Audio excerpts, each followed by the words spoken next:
Hi, everyone. We'll be getting started shortly.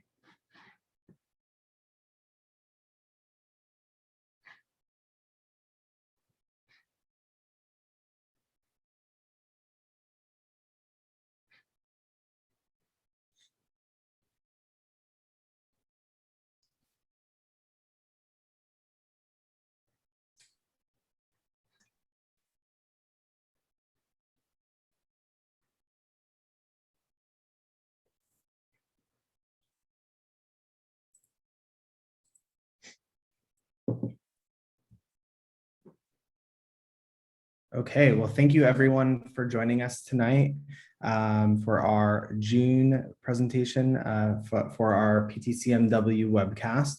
Our presenter tonight is Sonya Stokes. She's a consultant with Aon's Assessment Solutions and received her PhD in IO-psychology at the University of Houston. In her presentation tonight, she's going to discuss the trends that she and her colleagues are currently seeing in the selection and assessment space, including some insights from case studies from current clients, from Aon's Global HR Pulse Survey, and more. And then she'll also discuss how in the past year it has shaped selection and is likely to have a continued impact moving forward. I will ask before I pass the baton over to Sonya, if we can hold all questions until the end, just to make sure that we have enough time to go through the presentation. And then for any of you who are free and able, there is an optional networking session from 6 to 7 p.m. tonight that you're welcome to hang on for. But with that, I will pass the microphone over to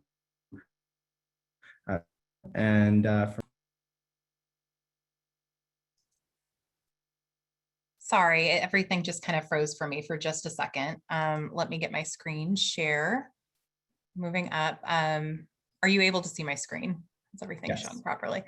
Okay, hi. I'm really happy to be here to be chatting with you all today. Thanks so much for having me, and I'm excited to share with you some of the trends that we're seeing in selection and assessment, both from a more macro, like strategic position, as well as from a more tactical and like on the ground working with clients position. I've got a couple of activities or questions throughout the deck. So you'll see on the right-hand side, there's a little OneNote popped up. If you want to go to www.menti.com, I'll leave this up for you and kind of drag it over here into the corner. But if you'll enter in these digits, it'll allow you to participate as we're chatting later on. Oops, just went away on me again. 1 minute. Okay, so while you're getting logged in, I'll just give you a quick introduction to myself. Again, I'm a consultant with Aon's assessment and selection team. You'll see a portion of the team there on the picture on the bottom. I was actually based in the DC office, and these were some of my coworkers that were also there. This was pre-pandemic, as you can tell by the lack of social distancing, and actually a holiday party where we went out into DC and swung on trapezes and did all sorts of like circus fun stuff together. So we're really looking forward to being able to get back into the office. But for now, I'm working remotely from Dayton, Ohio. You may see a guest appearance from Harley the dog walking behind me. You also might hear from her occasionally when I'm on a call. She feels like she has something to add to the conversation. So just want to call that out ahead of time. So if you happen to see or hear her, you don't think I've got like she sometimes sounds a little bit like a dinosaur on calls, and very safe, definitely just my dog. Okay. So if you've been able to log into Menti, again, the code is up here at the top. Today, we're going to be talking about, again, some of the major concerns and strategic, strategic directions for HR. And I was just curious what you would expect some of those major concerns and directions to be moving into summer 2021. I'm assuming that probably once we get into the meat of the talk, a lot of these things will be very familiar to you. And so I'm curious to see where you'd expect these things to be.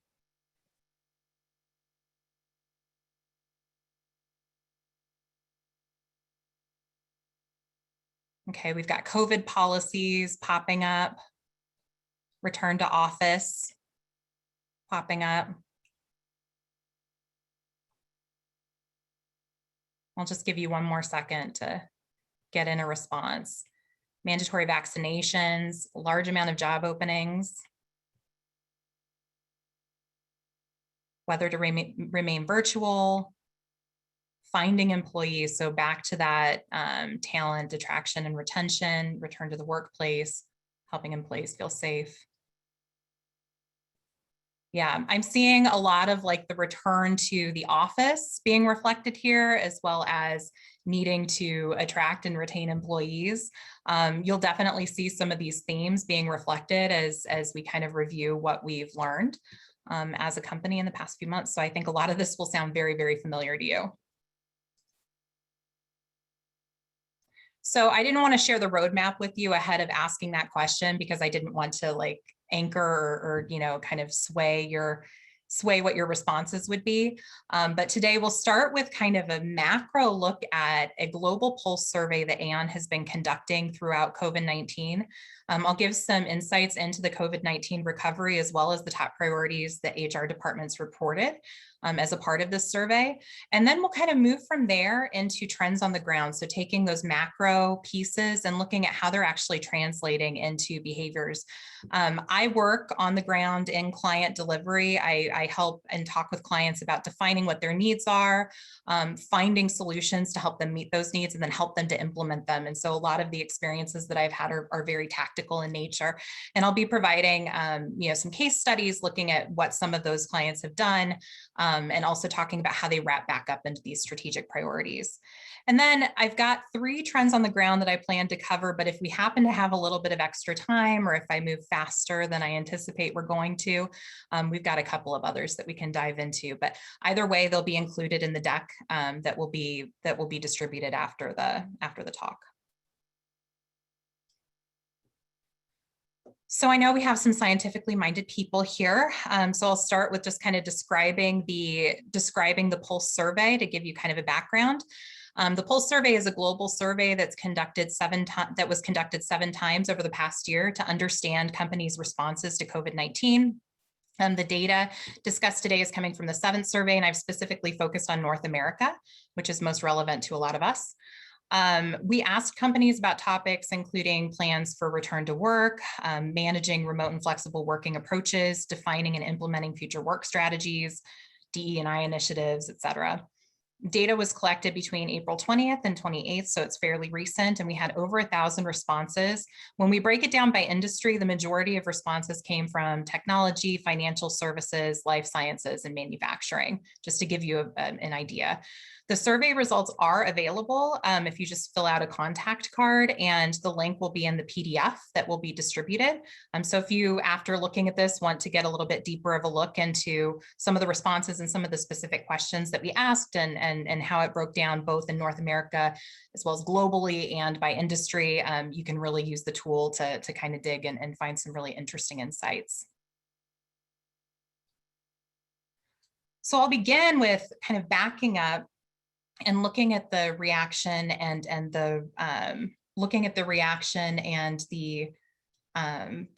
response to COVID. So when we talk about the response to COVID to COVID-19, we usually classify industries and companies as being in kind of 3 major buckets. The first is react and respond. And the react and respond bucket is really kind of those individuals who are still trying to get their bearings. They're trying to kind of get business back to usual, you know, just trying to kind of keep things moving forward and reacting to the event. 6% of companies say that they're still in that state and are still in the react and respond piece. And so they're really just trying to keep business operations and business continuity going. Second is recover. Second is the recover bucket. So once companies have kind of got their business continuity going again, they've ended their crisis management, then the next step is to kind of return to the workplace, to update business goals and operating plans, and kind of return to, you know, being on their feet. And we've got about 68% of companies that say that they're in that bucket right now. And then a future state for a lot of companies is a reshape. And when I say reshape, I'm talking about restructuring the business, pivoting, deploying new business strategies and new talent strategies, and basically taking where we are, identifying like what are the things that we can action on and how can we pivot and become stronger as a result of this experience. And a lot of companies are, although they're in that recover bucket, they're kind of looking towards that reshaping.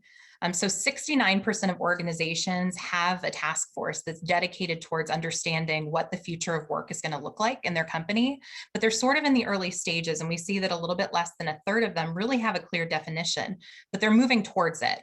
A lot of companies, although they don't have a clear definition of what the future of work looks like and don't really know what those tactics are going to be moving forward, believe that they're going to have that plan together in the next 3 to 6 months. And so we're seeing a lot of resilience being shown and a lot of companies starting to bounce back and really get their feet under them. 77% of organizations indicate that HR is playing a leading role. I bring this up because as IO psychologists, we work very closely with HR departments. And I think it's a really exciting time to be an IO psychologist. We are in a position where our science and where what we know and what we do is critical for the future of businesses. And I think a lot of our colleagues will be driving the future of business and have a really strong voice in what that looks like for the companies that they're working in. So kind of drilling down into some of the systemic solutions that companies say they want to pursue. The first thing that clients said was particularly important for them right now was remote and flexible working, with about 90% of industries saying that that was critical and 92% of tech industries. And I'll pause really quickly and point out that for a lot of these metrics that you see here, I will have tech industry broke out. And the reason is that tech is often sort of a barometer for where the rest of industry is heading. So oftentimes we'll see tech like veer off in a direction. It'll look kind of funny, but then all industries will follow. And so it's always instructive to kind of look at where tech is differing from the rest of the industries as a way of gauging like this might be kind of the future for some of these other industries. So remote and flexible working, of course, like many of you predicted, was at the very top of the list of concerns and systemic solutions that are important for HR moving forward. The second was attracting and retaining talent. So a lot of you talked about how difficult it is right now to find people to hire. And so they're feeling that too. And it's clearly not just an anecdotal thing, but something that across the board is affecting all industries. I know here in Dayton, as I'm driving down the street, just about everybody has a now hiring sign up on their window. And anecdotally speaking, it seems to be pretty widespread and not just me. We know that technology is engaging in a talent war right now that began prior to even COVID hitting. And so this is something that has really formed a lot of the responses that companies are taking. Third is training. And when we talk about training, this is an interesting one because it really does kind of feed into all of these other systemic solutions. So training can be inclusive of leaders. A lot of companies are recognizing the need, for example, to train their leaders to manage a remote and flexible working team. So we have, people who aren't working in the office, and that requires a whole different set of competencies in terms of management. Training for DE&I and training managers to manage a diverse set of people in a diverse work team. And so many companies are recognizing that systemically they've got to start implementing additional training to meet some of these other needs. Next is DE&I, which I know we've all been, watching very, very closely. In IO, we've always been concerned about DE&I. And I have certainly seen, at least anecdotally with my clients, an increase in the talk about the importance of diversity and really looking tactically at what can we do to increase diversity in our company. And so this is going to continue to be a trend for companies. And then finally, workforce agility. And we'll get into workforce agility in some of the solutions that I'll share with you. But this is just, are employees able to work and move throughout the organization? It involves things like upskilling and reskilling, retraining employees for new positions and making sure that there's a clear career path and that they're able to pivot and fit into new roles as the company shifts. A couple of programmatic solutions also came through. The first was well-being. I know that at Aon, where I work, we have a well-being app that came out during the pandemic. I think, the pandemic made well-being like especially critical and especially kind of front and center for people. Especially once companies began to realize that working virtually was leading to a lot of burnout and a lot of difficulty juggling home demands with work demands, well-being really shot up in the charts. And then also just tools to handle workforce and to manage the workforce. So moving forward, about 74% of organizations aim to have some form of hybrid work arrangement, but only 33% have considered what types of jobs or roles can be performed. And we're going to talk about that in the coming slides.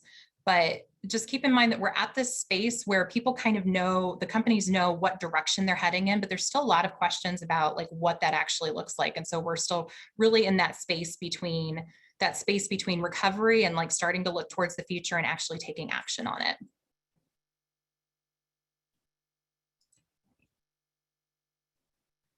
So now that we've covered some of the major trends that we're seeing as a result of the Pulse survey, I'm going to start talking about some of the trends that we're seeing on the ground. Again, I work in client delivery, and so a lot of these are coming from my own conversations that I've had with clients as I've built relationships with them and come to understand like what their needs are. A lot of these trends that we'll talk about are things that kind of started before the pandemic, but COVID had a really interesting way of sort of taking what was already a trend and amplifying it. So for example, prior to the pandemic, flexible work was already a conversation, and COVID took that and basically just, put it on warp speed. And all of a sudden everybody needed to, immediately define what their new plans for flexible work arrangements were. And that brings me to trend number 1, which is selecting for work from home roles. So as we're going through, you'll notice that, again, these are kind of micro trends. A lot of these little trends that I'm seeing they're feeding into multiple priorities that were defined by companies in the Pulse survey. And I think right now, because we're at this space where we kind of know what the priorities are, but not how to get there, it's really important that as we're talking about trends, we sort of understand how they fit into the larger picture. So when we're talking about selecting from work from home, 3 major trends that it hits to kind of keep in mind. The first is remote flexible working. Obviously, it's a natural fit. Like, as we're selecting employees that have the competencies necessary to work from home, we're enabling companies to move into that remote or flexible working situation. Work from home is also a key factor in attracting and retaining talent. As I mentioned, I was living in the DC area and then recently moved to Dayton, Ohio. And that was because when I started my position at Aon, my husband was living in Dayton and working in Dayton.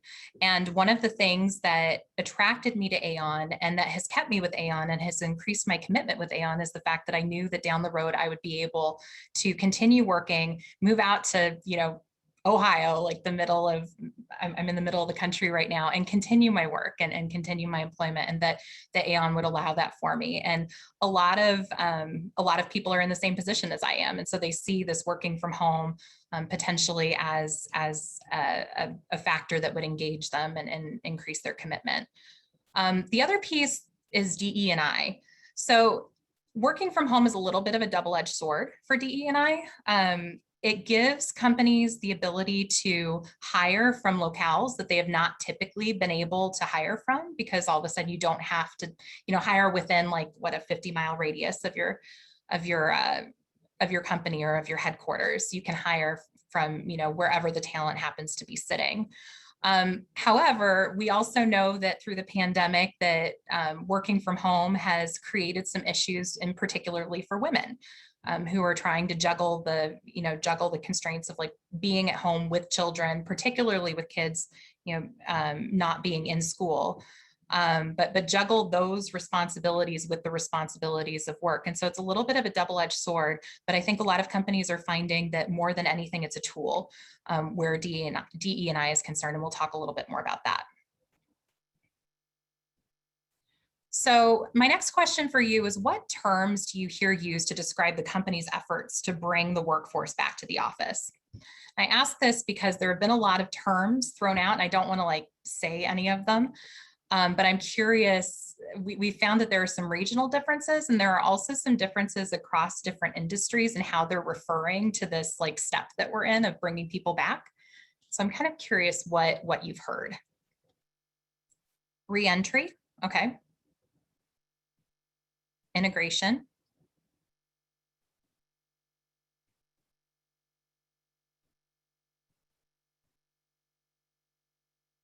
I'll give you a couple more seconds. Transition back to normalcy. I like it.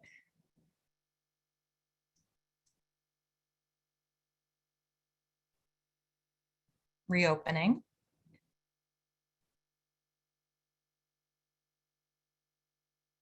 Hybrid.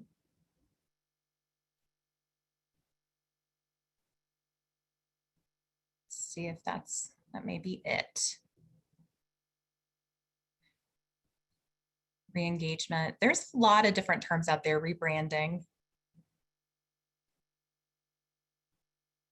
So I haven't seen it come up, but one of the terms that's been really popular among my clients is return to work. And it's how I tend to refer to it. But we found as we were discussing this as a company with our clients that some clients hated that term because they said, you know, we've been working this whole time. And I guess it's the life sciences in particular that seem to have that reaction. So it's very interesting to see how many different terms are being used and used to kind of describe the same phenomenon. So thank you. I hadn't actually heard some of these. So this is really helpful. Okay. So we all know there was a seismic shift triggered by COVID-19. All of a sudden, again, like all of these companies that have been playing with the idea of like, maybe we'll move to a flexible schedule, like maybe we'll move to 2 or 3 days at home, all of a sudden their very existence depended on finding a way to work virtually. So now that we're beginning to come out of the pandemic, we're beginning to talk about this return to work or reintegration or whatever term you choose to use. There's a lot of different approaches. So I pulled a couple of headlines here. There's of course dozens and dozens of headlines. I could have filled slides with this, but just a couple of examples. You've got Twitter on one end, who Twitter was back in May of 2020 told their employees, you can all work from home forever. Like this is, you know, we're done. Like you can work from home. We think this is great. And they just went all in from the very beginning. Then on the other hand, I think it was last week, this story came out with Morgan Stanley, where the CEO of Morgan Stanley told their company, or told their employees, for those of you in you know, the New York office, you need to be back in headquarters by Labor Day, quote unquote, to avoid, or there will be uncomfortable talks. So the idea is that like, you know, or else.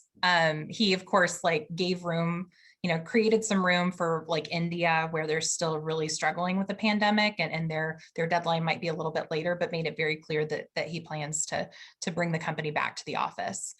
Apple has a more flexible approach and kind of is in between.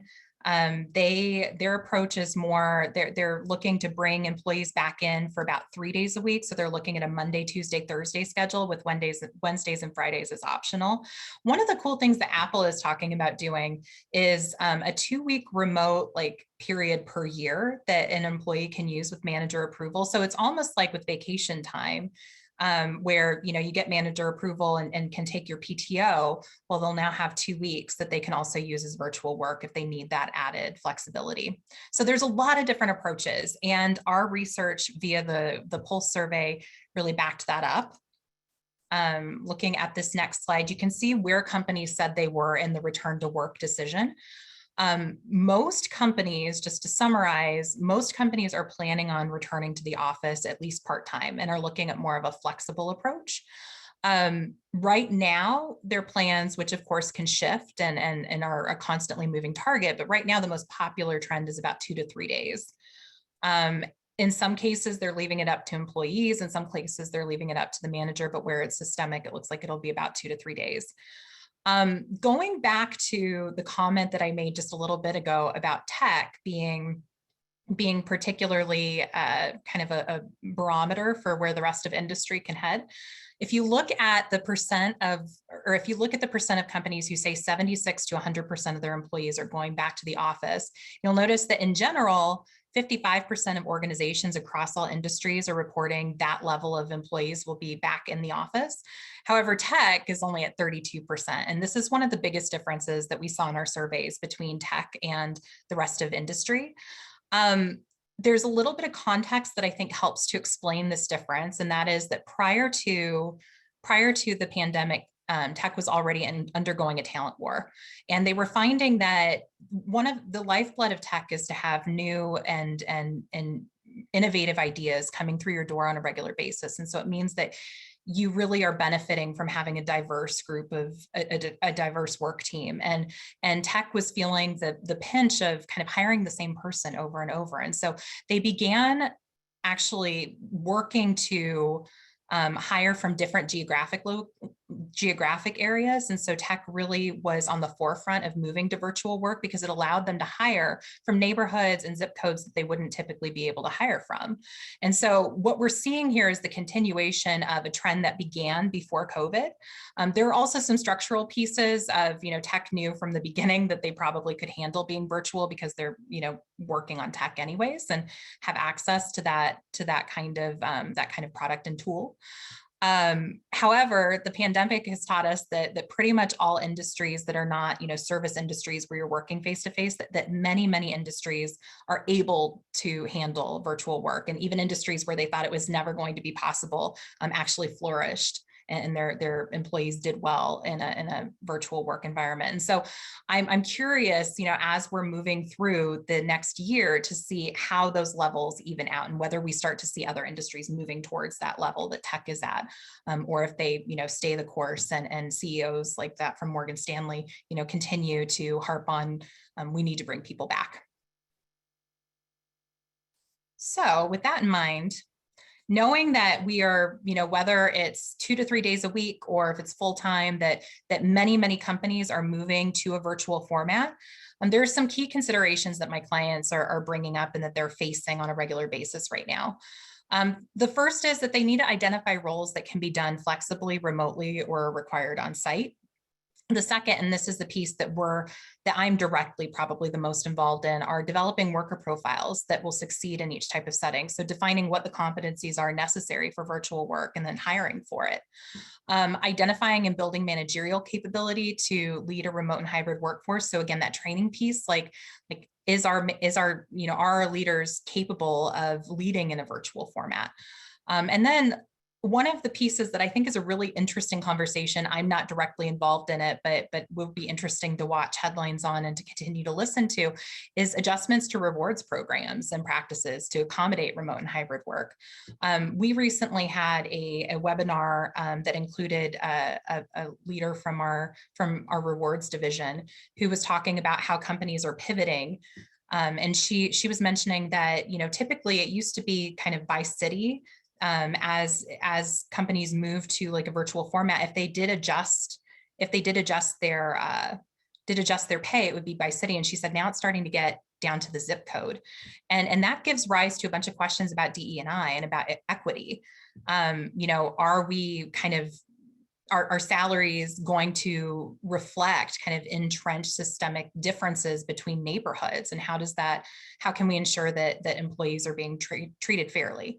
Essentially.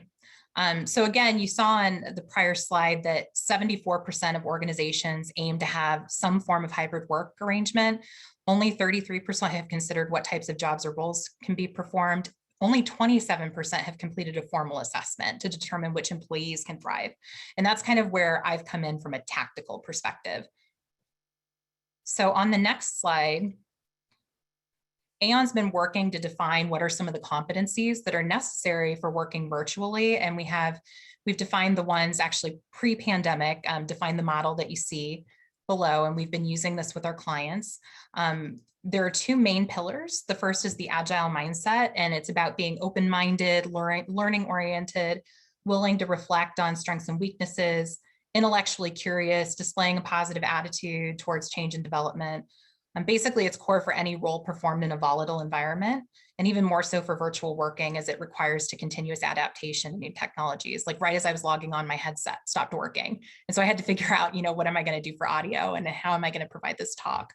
And that's part of the agile mindset, learning how to pivot when you need to. Virtuability is the second, and it's about being driven and working independently, taking responsibility for your own tasks and commitments, acting with integrity, demonstrating resilience. It's also about global networking and effectively communicating and collaborating through virtual channels. And it encompasses competencies that are necessary for effective long-term virtual working, as employees in these roles typically work without close supervision and in-person communication. And so it's really about that self-drive piece. So we can use this model in a lot of different ways. We can use it to identify training needs and figure out where we need to upskill employees to get them ready for a virtual format. We can help support employees' self-development by providing insights on where development opportunities might be. It can inform and support guided onboarding. It can help us to prepare on a macro scale the workforce for the future, in which this flexible work environment is really going to be the norm. And then it also helps us to select candidates who are more likely to be successful and feel comfortable working in the virtual environment. So as a case study, I recently was working with a large telecom company, and they had this issue. They had a call center, and actually prior to the pandemic, they had started talks with me about what can we do to select for individuals in this call center who are going to be moving towards a virtual working format. Of course, call centers are just like a perfect candidate for those kinds of roles because it's mainly software driven, and they can do it from the comfort of their own home, and it helps to reduce overhead costs, et cetera. So they plan to move to a hybrid model after the pandemic, but when the pandemic hit, it was like all hands on deck. They were immediately thrust into everybody's virtual if they want to, continue business as usual. Some employees moving forward, I think in September of this year, are moving to a brick and mortar model again, and then others are just going to continue in the virtual capacity. And so they're saying we need to be able to identify who's going to be a fit for both roles. We need to know who fits on the solution level and will work in that brick and mortar on that brick and mortar side, and who has the competencies necessary to not only perform the job, but perform them virtually. So we designed a two-prong approach with a criterion validated metric that was based on the virtual worker model that I just showed you. We identify candidates who are likely to succeed both in the role, as well as a separate validated metric to assess the candidate's work from home fit. And we also made sure that our validation and our job analysis that led to the validation included a really representative sample across the call center, to make sure that we could use the same solution flexibly across these different roles. And we found, as we expected, that the competencies, whether you're in tech support, whether you're in sales, the competencies necessary for working virtually are pretty consistent.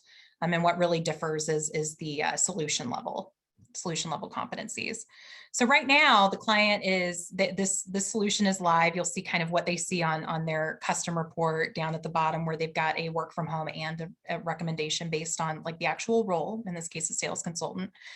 Now they're talking about looking into transporting this solution to other roles within the organization. And the idea is that any role within the organization that has the potential to go virtual, we could use this as a training opportunity again, and identify development opportunities for those individuals who want to go virtual, or B, select, use this work from home recommendation as a selection criteria for if the role is intended to be virtual. When we were validating, we found that 93% of those who scored high on this profile were more likely to be rated as above average on, they were 93% more likely to be rated as above average on the work from home competencies. And we're continuing to watch that as the solution goes live in the candidate pool. So hopefully we'll have some news to report back.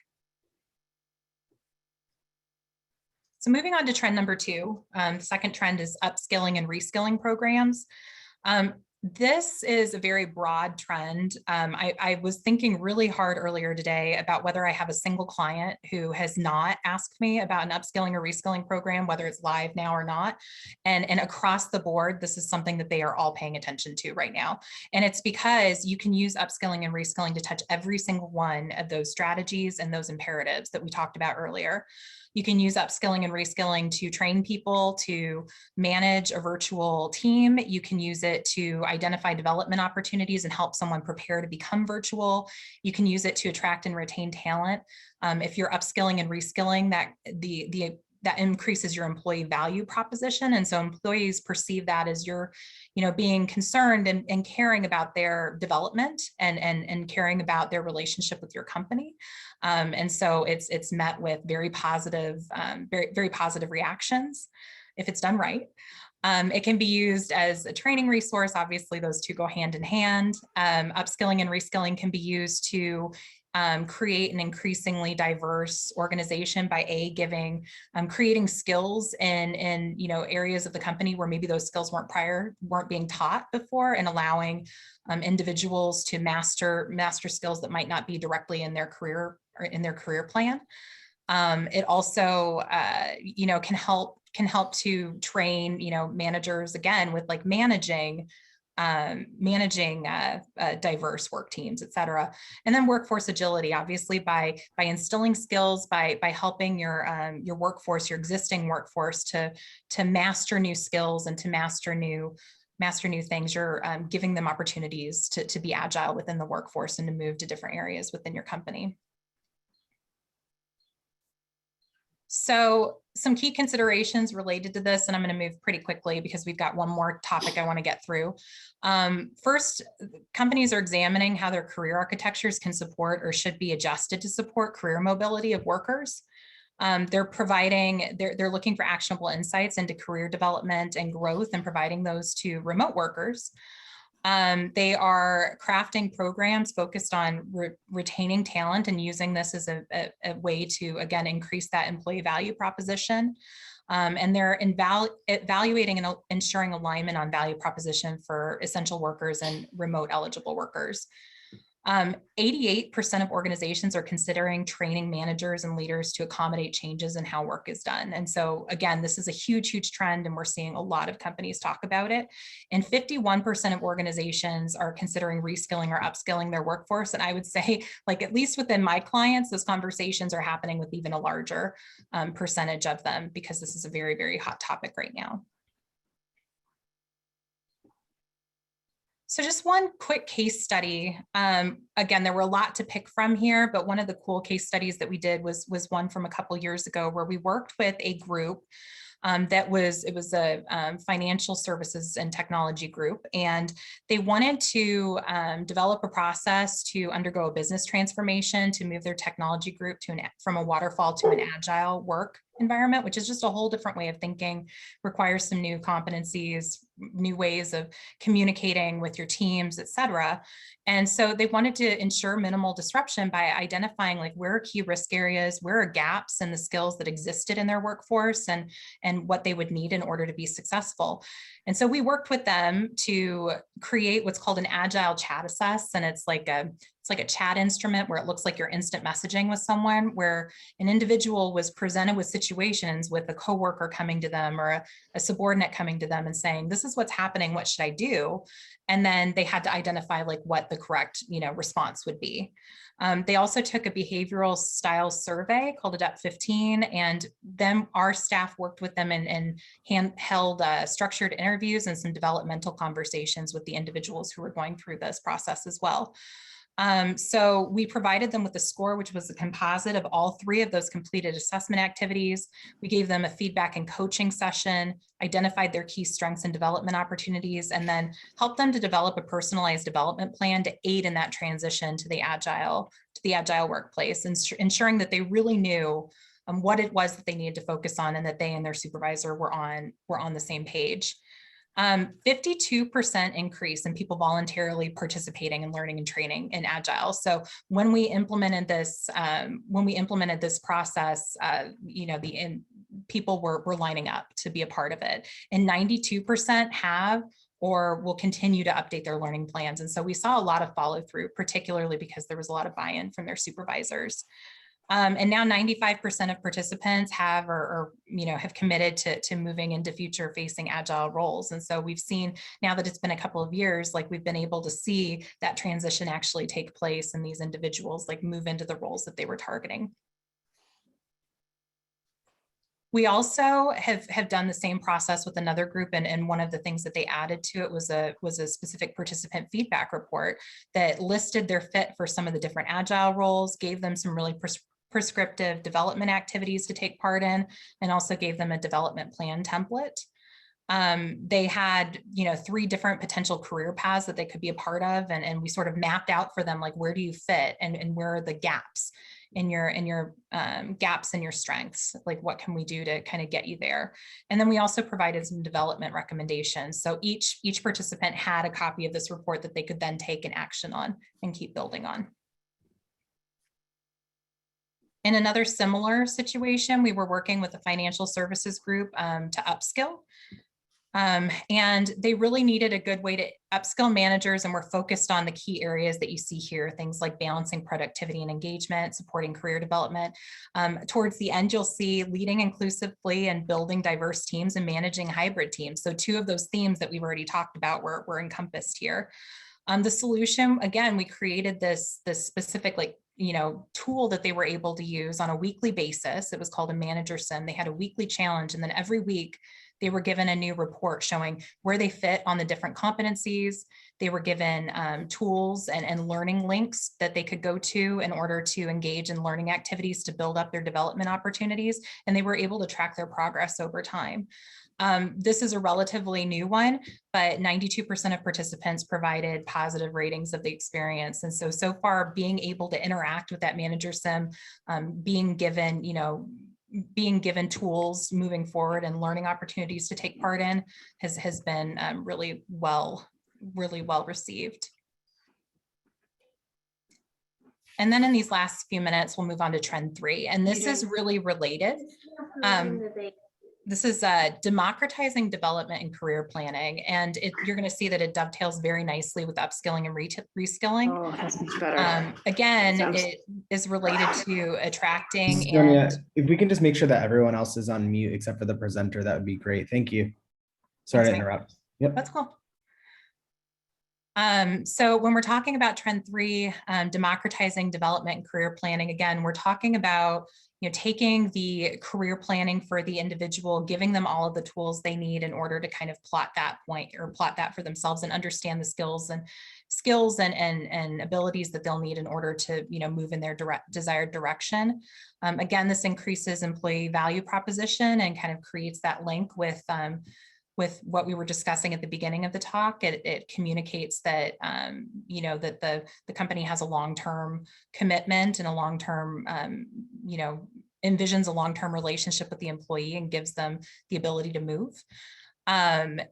It includes training. Again, by democratizing development, like you're opening up career paths that have not been opened before. And this leads to increased DE&I by allowing people who started at certain points in the company to kind of branch out and to see what else is out there, and allows for people from different backgrounds to move into different portions of the company, and then also increases workforce agility.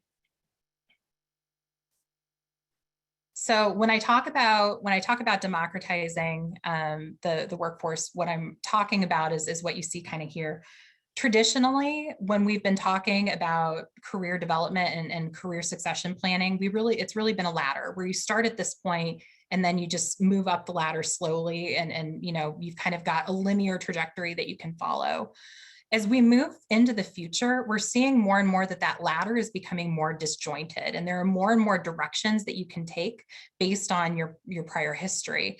So a lot of you probably kind of fall within this career paths or career maps area, where there's a little bit of a linear direction and kind of some like paths that are distinct from one another, but there may be opportunities to jump back and forth and to examine like different parts of the organization.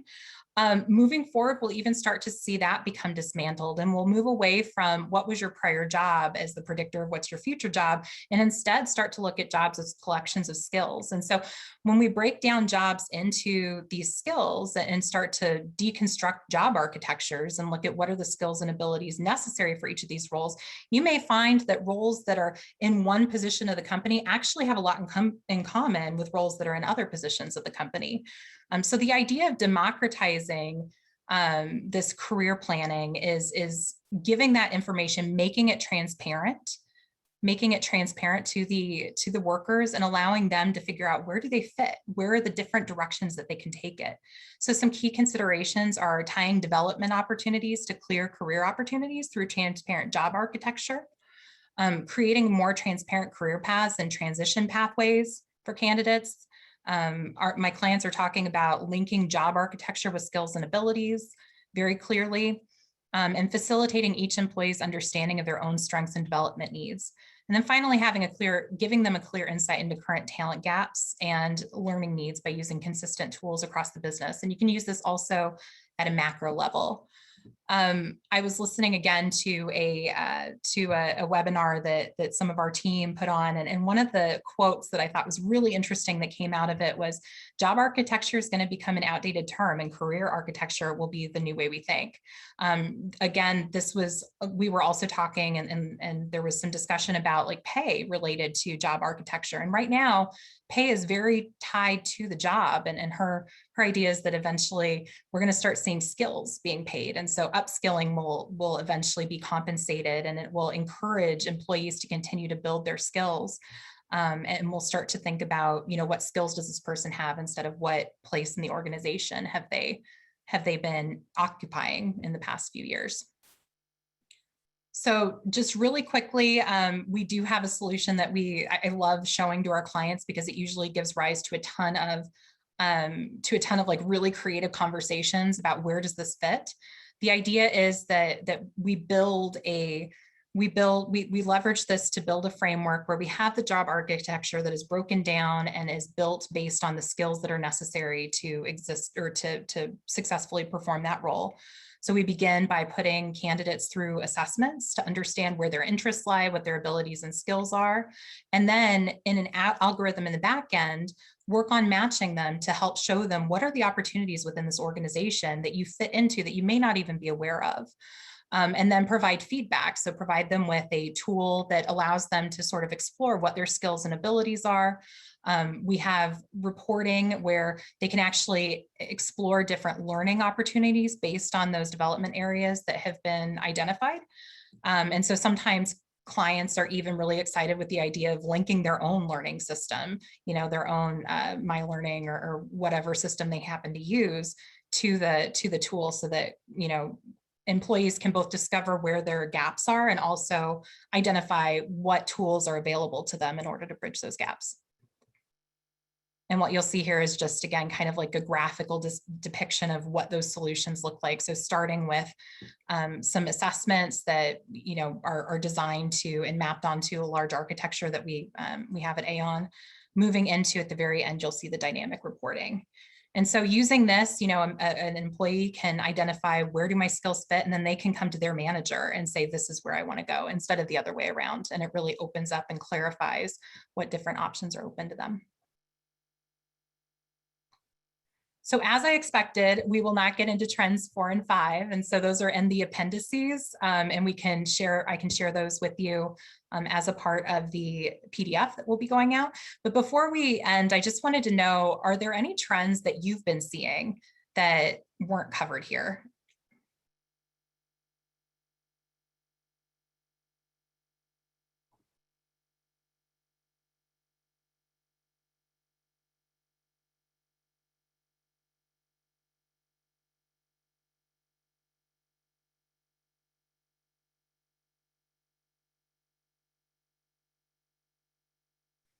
AI machine interviewing.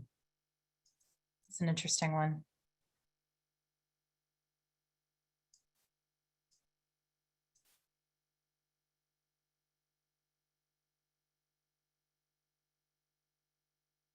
See if there's anything else that pops up.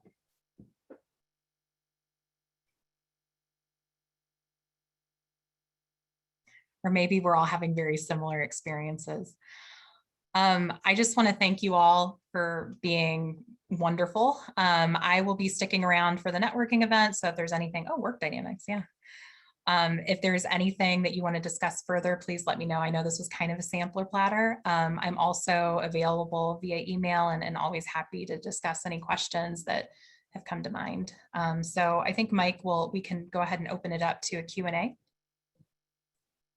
Great, that sounds wonderful. Feel free to shout out your question or send it through chat and I'll read it, whatever is best with you all.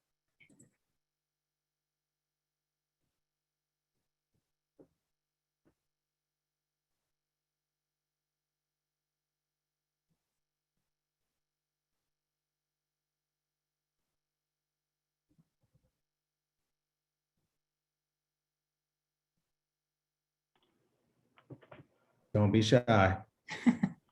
I actually do have a question. I was wondering, the career pathfinder that you were just talking about, is it open to the public, or did you say it was only open to the employees of Aon? It's a solution that we provide to some of our clients. There is a public version called Vodafone that's a little bit different, that was created in the European market. And the idea was to increase diversity and to increase youth interest in technology careers. And so if you search up, I think it's like Vodafone Future Job Finders, you can take that. It's a little bit different than what I showed you. It's very, very custom, but it'll give you kind of the flavor of what Pathfinder can do. It was very interesting. Yeah, this is a really interesting idea. Yeah. Thank you so much. No problem. Yeah, Pathfinder is a fun one. I like talking about it with clients.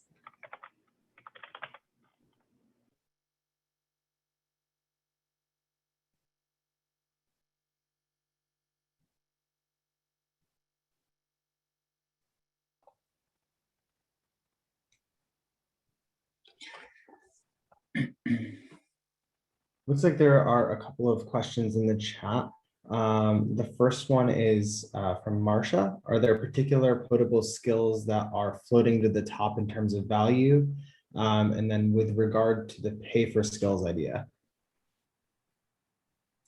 Yeah, I definitely can't speak to the pay for skills. It's not in my area of expertise at all, but I think is something that someone who is very, very knowledgeable about that area brought up. So I'm not sure, to tell you the truth. And I think it's something that also is more of a theoretical concept that companies are batting around and talking about. And so is more of something to watch for in the future and to kind of keep track of. Versus something that's truly being, invested in right now. Yeah, and I think, hey, Sonya, it's Ernie.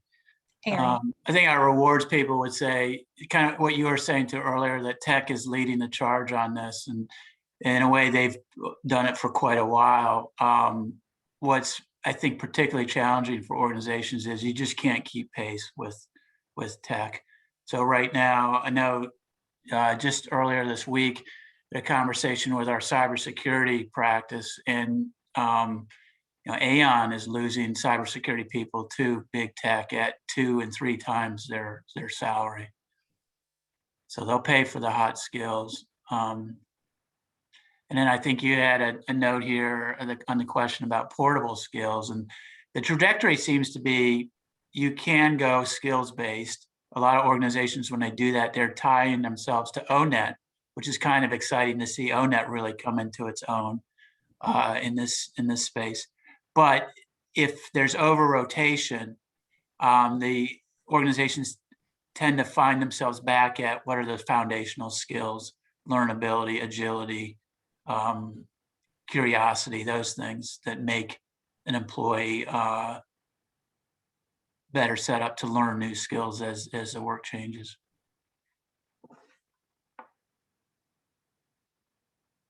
Yeah, Ernie, and to piggyback on that, like I've certainly seen curiosity rise to the top of conversations with clients as we're talking about upskilling and reskilling as a really critical piece of that conversation. So that's interesting.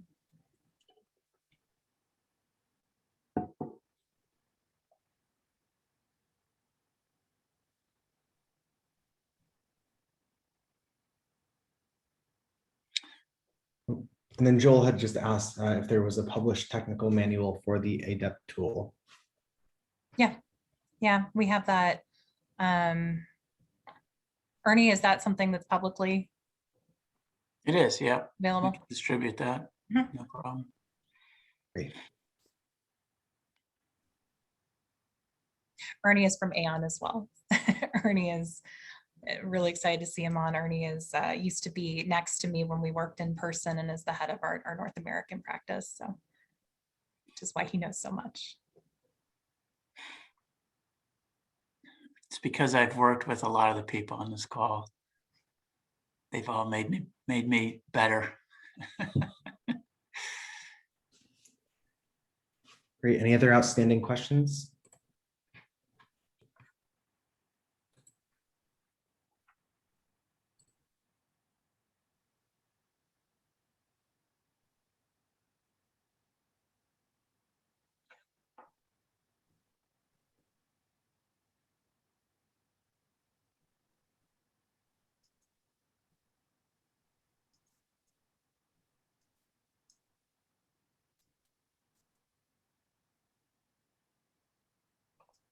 Okay, I see one.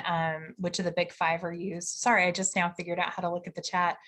So the ADEPT is based on the big five with a couple of additional leadership competencies. And so measures those, but breaks down some of the big five into some of their subdimensions that you see in the literature. So we find the response question was, does ADEPT further diversity or have adverse impact or both? So we find very little, as you would expect with the personality assessment, very little adverse impact, and have found it to be a really great tool in furthering diversity. So often if diversity is a really big concern, or if we're working to ensure that we're mitigating adverse impact from like a cognitive assessment, ADEPT is the first place that we'll go.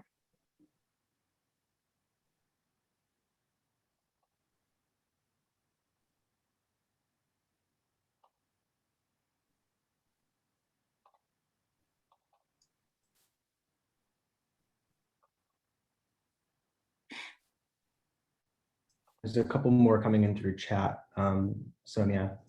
The first is, does the ADEPT further diversity? Oh, you already had that. That's the one. In regards to the return to work, do you remember if there were any interesting geographic differences in responses? I don't personally. Ernie, have you noted any geographic differences? No, I have not noticed any. I think, well, actually, I take that back. I just saw a federal survey, executive branch, that showed, it seems pretty obvious, I think, that the big cities higher percentage of workers want more flexibility in their workplace.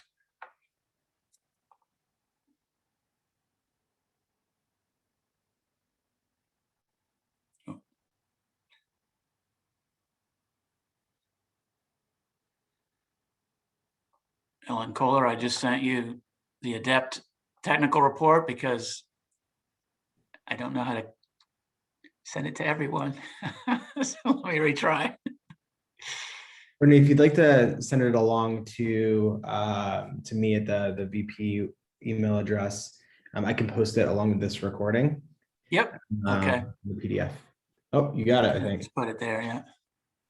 Great.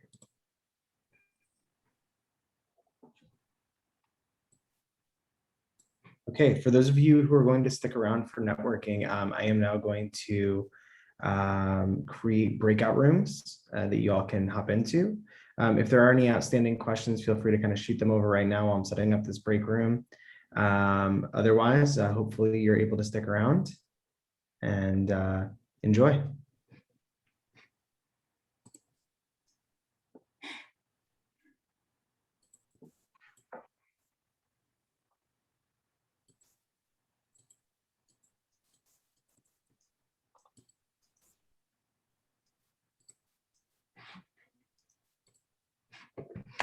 For those of you who have not used break rooms before, there should be a little indicator at the bottom of your screen where you can actually join the breakout room you were randomly assigned to. So go ahead and do that when you have a chance.